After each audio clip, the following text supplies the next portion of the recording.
Blog Talk Radio. Hello, everyone. Good morning. This is Lori Smith on Blog Talk Radio.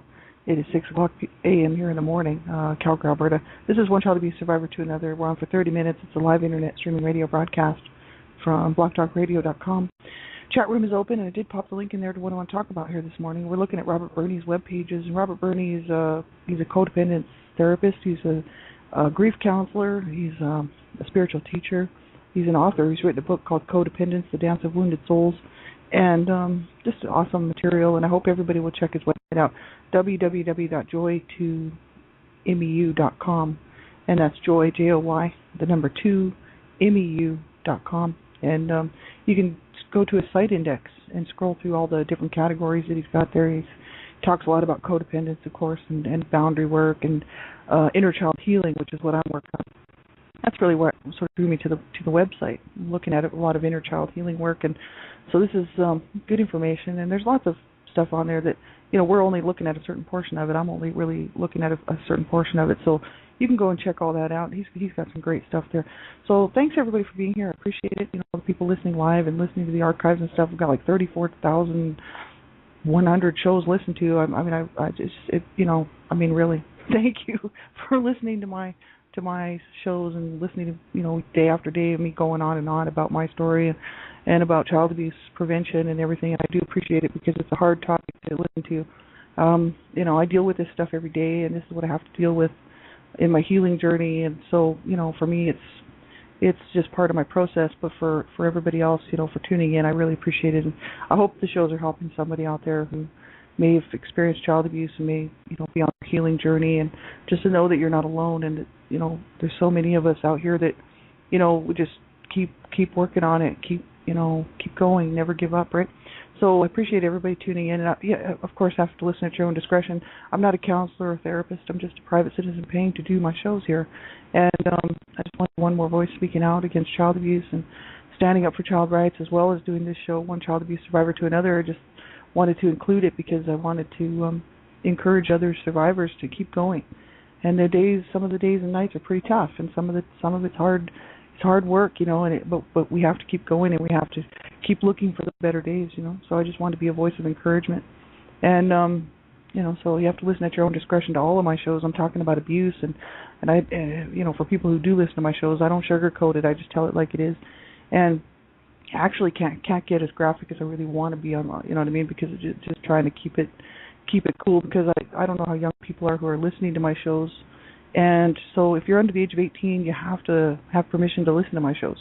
I want, anybody under the age of 18 has to have an adult listen to the show with you, a parent, caregiver, somebody who's looking out for you. And if you don't have anybody looking out for you, which I know is very possible, that's what happened to me, then you have a teacher, counselor, coach, somebody that you trust that's got a good head on their shoulders to listen to the show with you to make sure it's something age appropriate for you, right? And so we'll get right into this. And this is Robert Berney's webpage is talking about his process. Like he's done his healing work, and he's working on it. He says it's a work in progress. But he says sharing experience, strength, and hope, my recovery process, and that's what we're looking at. When you go to his website, it's www.joy2meu.com/recovery_process.html.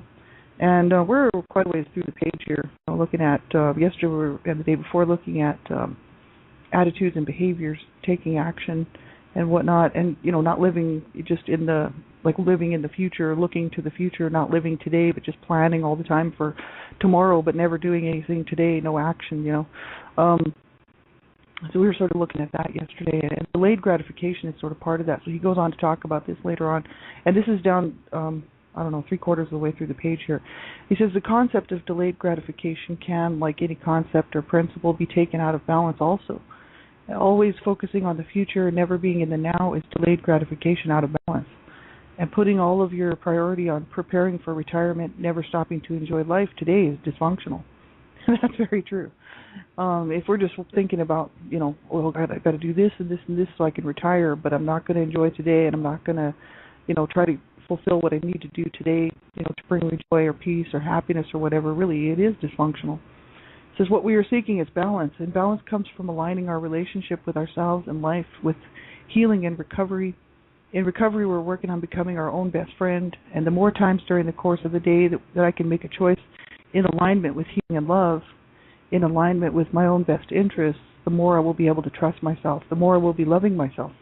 So I like what he has to say there, because that's really down to the basics of what it really is all about for me. I don't know about anybody else, but just for me, learning how to, 4 years ago, like I talk about this a lot because it really is a huge issue with my healing journey. Like 4 years ago when I started my healing journey, my main goal was to learn how to love myself, because I had so much self-loathing going on. I hated my body. I hated myself for so many years. And, I could still maintain, like I always say, I was pretty high functioning, right? I've always been high functioning. I've been high functioning my whole life, because I've been able to, I was able to have 3 jobs at one time and do drugs and still maintain my life, for periods of years, and I'm pretty high functioning. Like just about anything can be going on, and I'm like, okay, no, I'm fine. But that's from growing up in that type of household where, my parents would be fighting all night, no sleep, and possibly escalate down to me throughout the day somewhere, and then I'd have to listen to them fighting all night, and then the next morning have to get up and go to school, with a fat lip or bloody nose or half to death. You know what I mean? Like, this is really just the reality of what it was. And my sister and I actually talk a lot about that. We used to when we were still talking about having to roll out and go to bed the next day, go to school the next day after being up all night, and just having to listen to my parents fighting and cursing and screaming, my mother screaming, and my brother's trying to get my dad away from her, and it was a horrific situation. And we'd have to go to school the next day and have to wonder who was killing who the next day while sitting at school. Then go home and think, oh God, what am I going to get when I go home? Because I was quite often being beaten, especially by my mother, and it was absolutely horrific, right? So I just got used to rolling with the punches and used to dealing with what I had to deal with, and then when I was 8 years old and I was sexually assaulted by my brother and raped and sodomized, I had to keep going, so I had to, it definitely had its impact on me for sure, but I still had to keep going, I had to go through I had to go to school, I had to be, continue on, right? And this is the thing, this is the issue, right? So you learn how to do that as a child, and so, that's why I guess I'm pretty high functioning, because I wasn't allowed to stay home from school, and I wasn't, like my mom didn't care if I showed up with bruises all over my body right at school, fat lip and, black eye or whatever, slapped across the face and stuff. She didn't care. She was like, just tell the teacher I hit you and tell her I'll hit you again. That was her favorite thing to say. Because I would be like, look, what am I going to tell the teacher about this? Pointing to my face. She'd be like, I don't care. Just tell her the truth. Tell her I hit you, and I'm going to do it again too if you don't shut up and get the hell out of the house. So that was my mother and my relationship when I was growing up, and my parents were brought up on charges, so really they didn't care. They were figuring, well, whatever. We didn't lose the kids the first time around. They didn't care about all the beatings and stuff, the courts and the social workers and stuff. It wasn't life-threatening, I guess, so they figured, well, we'll just leave them in the home to be beaten and trashed and raped and everything else, So that's the way it goes for a lot of kids, right? And so, that was our relationship, my mother and I. Like, she didn't care. She didn't want me anyway, so she probably figured, her whole thing was like, well, if I lose them at this point, it doesn't really matter. You know what I mean? Like, so many years later, she was so down. She was just like, whatever. She half the time was threatening to throw me out of the house anyway. Sometimes did throw me out, and sometimes actually was quite often threatening to put me in foster care, which I used to say, well, whatever, it used to make me mad because she would never say she was going to put any of the other kids in foster care. And like a lot of my siblings were, especially my brothers, were in trouble with the law, in trouble, doing horrible things around the house. Like one of my brothers held a knife to my sister's throat, and when I was 12, and she was like, she would have been 17. She was 5 years older than me, and he was 2 years older than her, so he was 19, and he held a knife to my sister's throat and threatening to kill her if she wouldn't drive him to go to a drug he was going to rob a pharmacy, right? So, and my mother just had me talk him out of the whole thing. So I was sitting there, had to play this role of, oh, don't kill our sister, we love our sister, and put the knife down, because my brother was like seriously messed up on drugs. And he didn't kill her, which is great, but he did make her go and take him to do this drug run and rob this pharmacy. And my mother didn't threaten to throw him out of the house, And then my brother when I was 8 years old, my brother was 21. One of my brothers was 13 years older than me and chose to rape me and sodomize me. My mother knew about this and didn't even throw him out of the house. Like, and here she's threatening to put me in foster care and throw me out. Like, my mother, it was so incredibly psychologically damaging to me that my mother would want to throw me out. I would be the only daughter, the only kid that she had that she would want to throw out of the house, and that she would want to put into foster care. And the rest of them, she never did that, you know. And so, and I wasn't a bad kid, you know. I had my issues, and I wasn't a perfect kid, but you know, I wasn't really a bad kid. So I couldn't figure out like why she would. She was just trying to hurt me. She was just always trying to hurt me, right? And so, you know, this issue, like, you know, I don't even know where I was going with this. Anyway, you know, this is the thing. Like, we have to, you know, we have to be able to manage this stuff. Oh yeah, because I was talking about being able to roll with the punches, right? Like, I mean, you know, just always, you know, have to get up and have to go, you know. And I think probably that's what's really got me through, actually, is because I keep, every day it's just a habit for me to say, okay, I'm going to get up and I'm going to do today. Right? No matter how bad it is or how hard it is or how much it really sucks, I'm going to get up and do today, you know. And that's my really probably just it's either a habit or it's a commitment to myself, one or the other. I know 4 years ago when I started my healing journey, it was more of a commitment because I was really wanting to end my life, and I was just so tired of being in this pain and this horrible, you know, situation of sitting around thinking about my past, and which was, you know, haunt me, you know, the flashbacks and the memories and just knowing of what happened to me and to my family, right, which I, you know, I cared about my family, obviously. If I didn't care about my family, it wouldn't have mattered so much, right? And so, you know, like, I guess, you know, 4 years ago, really, I mean, I was, again, wanting to end my life, and I thought, how long am I going to keep on like this? How long is this going to be? Like, am I going to be here just for the rest of my life, just suffering and not getting anywhere, not getting any progress? And I thought, why can't I heal like other people? Why can't I have a good life? Where is it in some book that says I have to have this horrible existence, you know, just because of what happened to me as a child, you know? And I thought, okay, no, I got to stop this, you know. And I realized what I was doing at that time, because I really sat and thought about it. And I thought, okay, I'm just doing what my parents want me to do, which is kill myself. You know, they set us up for that. My parents were both suicidal, and they set all of us up to be suicidal, right? This is just part of the deal. And so, you know, two of my brothers killed themselves, and it was just natural that I would probably go that way, right? So I was always kind of planning my suicides and stuff, and I finally realized, I thought, man, that's what they would want. That's what they would want. That's what my parents would want, because that's what they were trying to do, was kill us in the first place. You know what I mean? Whether it was physically or just emotionally, psychologically, killing our spirit and our soul. You know, I thought, hey, I'm gonna change this.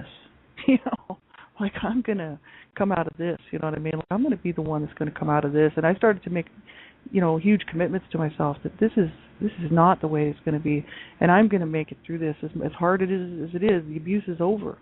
You know, thank God. You know what I mean? Like, that's the whole issue. It is over, and now I just have to learn how to deal with the after effects, you know, and learn how to put it where it belongs, which is in the past. Learn that, you know, and that's why I started really looking into the inner child work, and especially about 2 years ago, which is really when I started looking at it, and I'm still working on it. So this tells you this has not come overnight for me, you know what I mean? Like, this is not something that just happens overnight for me, you know, like, I have a lot of stuff that I work through in small portions.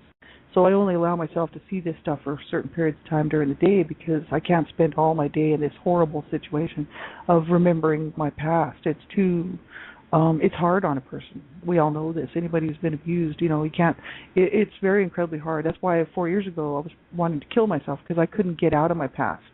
Like, I couldn't seem to find a way to just be okay in the present and say, oh no, I'm okay in the present. This is from the past. This pain and this suffering and this horrible stuff that happened to me is from the past. It's not happening to me now. So I had to learn how to separate it, you know what I mean? Like, and it did take me some time to do it, but what I started doing was realizing that I do love myself. So getting back to what Robert Burney was saying, you know, every day, like he says, the more times during the course of the day that I can make a choice in alignment with healing and love, in alignment with my own best interests, the more I will be able to trust myself, the more I will be loving myself.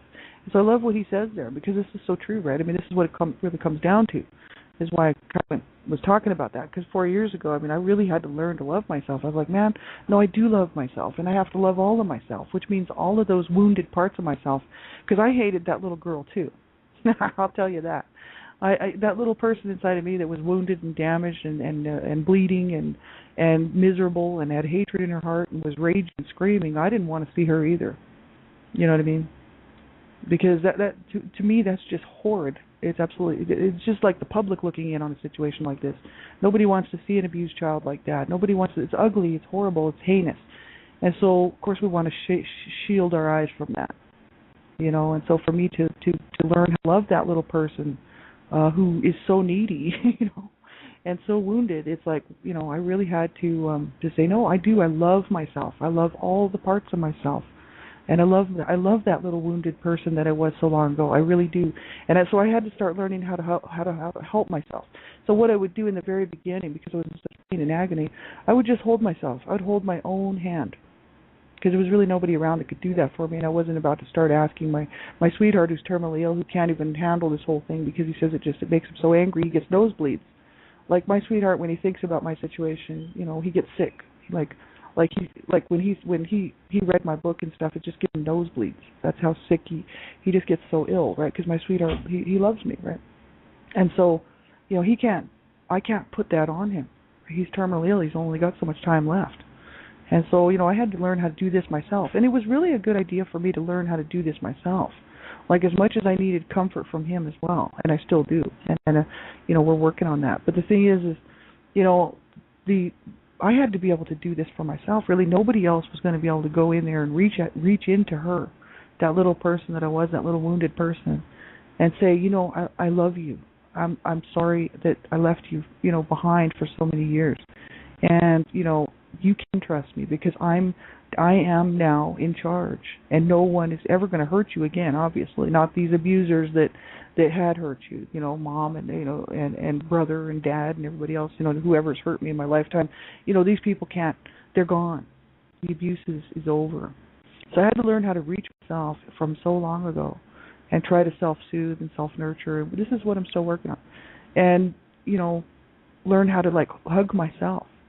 And so, you know, and be good to myself, treat myself right, you know, and that means in every aspect, you know what I mean? Physically, I'm trying to work on my physical health, and emotionally, working on my emotional health, you know, just the whole gamut, you know. And so really, I mean, basically, really, that's what Robert Burney's saying here. You know, we have to, for every choice that he makes during the day, you know, to be good to himself. You know, it just further aligns him with this, you know, this love, this self-love instead of self-loathing. And so we make those choices every day. You know, so it's my choice in the morning to wake up and say, no, I do love myself, I do count, I do matter, and so do all these other people out here.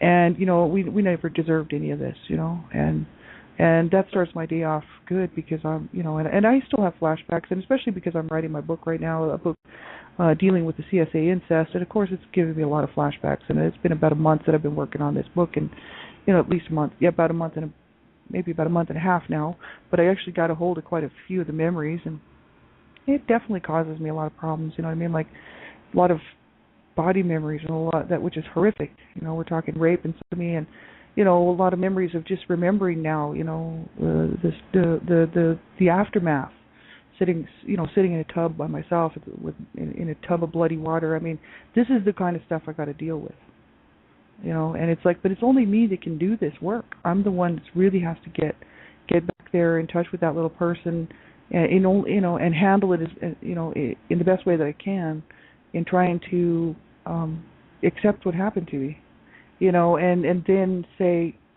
okay, how am I going to heal from this? I'm going to have to reach that little person inside of me, you know, and show her that absolutely that's done, it's over, you know, and that, you know, these flashbacks and memories will still be there, but eventually they won't hurt like they do right now, you know, because after a while, you know, I believe this, that the pain, you know, it's not as painful once we allow ourselves to see it and allow ourselves to work through it. But I would never suggest this to anybody who's working on their own stuff. Be very, very careful, you know, what you're doing, because I know myself I can handle it. People would say, well, how do you know you can handle it? It's just because I'm 100% sure that, you know, 150% sure that I'm not going to hurt myself or hurt somebody else, because I'm looking back at this stuff. Because I've been dealing with this my whole life, so I mean, I already know that, you know, I can do this, right? But you have to be careful when you're doing this kind of work, especially if you haven't done it before and you're just starting out, especially on your healing journey, just starting out doing inner child work and looking back and facing these memories and facing this stuff the reality of what happened. You have to be very careful and make sure that you're in a safe place to do it. And there's an awesome workbook. It's the ASCAsupport.org has a workbook called Survivor to Thriver workbook. It's a manual, and you can go on their website and pick it up for free. It's a download, or you could just read it from the website if you don't want to download it. But it's called Survivor to Thriver. It's www.ascasupport.org, and it's called the Survivor to Thriver manual. And I've gone through that manual. I haven't done all the work in it, but I read it out here on on my shows here for probably about 2 or 3 months, and a while back. This would have been probably about a year ago or more. And this is a great workbook. And the first 35 pages are Safety First. There's 35 pages on Safety First, just to make sure that you can do the healing work on your own. That's how serious this is. So you don't want to take this very lightly, and you don't want to think, oh, no, I'll be fine. You want to be sure, because there's nothing like worse than a tailspin down into depression and self-injuring and hurting somebody else because of what you're having to deal with, because of the memories or the flashbacks, the body memories and whatnot. So you want to be very, very sure before you start something like this that you can actually handle it, right? Because I know, myself, like I'm perfectly okay. I'm not going to hurt myself. I'm not going to kill myself. I'm not going to pop a bunch of pills and, take myself out. I'm not going to self-injure. I'm not going to cut myself. I'm not going to hurt myself at all, right? I'm not going to hurt anybody else, So that's why I know I can do the work. But you have to make sure that you're very, very sure that before you start something like this that you are safe enough to do this, right? And I have some good friends here. I got Gypsy Witch, my good friend here. Hello, Gypsy Witch. I just love you. I have a guest here with me as well this morning. Hello, everybody. Glad you could be here. Thanks for being here. So he says, so Robert Burney says, when I'm taking care of business and owning my responsibility as co-creator of my life, at the same time I am letting go of trying to control things over which I have no control. Then I can find a balanced place where I learn how to relax and enjoy life more today. Sometimes taking care of business means forcing myself to take action. And that's what he was talking about, like this, really in this page, was taking action and, doing things. Somebody says, he said, well, what should I do to move forward or to try to heal and all this? And this one person said, well, just make your bed every morning. Just do these things that we have to do, in the day, in the now. We can't just be in the future all the time, and we can't be in the past all the time. We do have to be at some time in the present, And so I like what he's saying. He says, forcing myself to get out of bed and go to work, forcing myself to go to a meeting when I just feel like getting ice cream and watching videos, forcing myself to clean the house instead of worrying about the outcome of an event in the future, forcing myself to take a walk instead of zoning out in front of the tube. I like what he has to say there. But it's just so true, right? I'm really working on this, because for me it's real easy for me to just sit around and spend, because I'm working right now, I'm in between jobs, and it's easy for me to spend half a day just sitting around smoking cigarettes and working on my book, which is really kind of depressing, because obviously I'm looking back at the memories that I suffered from the sexual abuse and incest, right? And so then I get stuck in the past there a bit, right? But then, my sweetheart pulls me right back into the present and says, okay, what are we having for dinner? So I'm like, oh, okay, yeah, I got to drop all this now, and I got to go and make dinner and have, some time with him. I can't spend all my time in the past. I can't spend it all in the present, in the future, but I do need to be able to have a balance. And I think it's a whole balance thing. I like that's what he's talking about. Because this does not mean to quote unquote should on ourselves. It does not mean to shame ourselves into healthier behavior. So if we do that, we will end up rebelling against the shoulds. Like when I say should, it usually means I'm going to do this, and then I'm going to beat myself up for it. Then that is aligning with the disease. So sort of like things like I keep saying I should quit smoking, right? And I keep saying I know I need to quit smoking, right? Because I smoke cigarettes and I need to quit. I've been smoking since I was like 12, and I've been smoking so much since I was like 12 years old that by the time I was like 16 years old, I already had problems breathing and lung issues, and because I was doing a lot of heavy drugs and stuff, and so I probably smoked about the equivalent. Like when I was young, I used to smoke like 3 packs of cigarettes a day, and more, like this. I was just always up, always high, and always smoking, right? So my lungs are just trashed, and I had pneumonia when I was young, and my lungs are just scarred, and so I've got all kinds of problems. and I got heart problems too, so it just doesn't help, So I'm trying to kind of think, okay, I need to quit smoking, right? And I did quit for a year and 2 months, and I'm thinking I can do it again. And I've had people say, well, maybe now is not the time.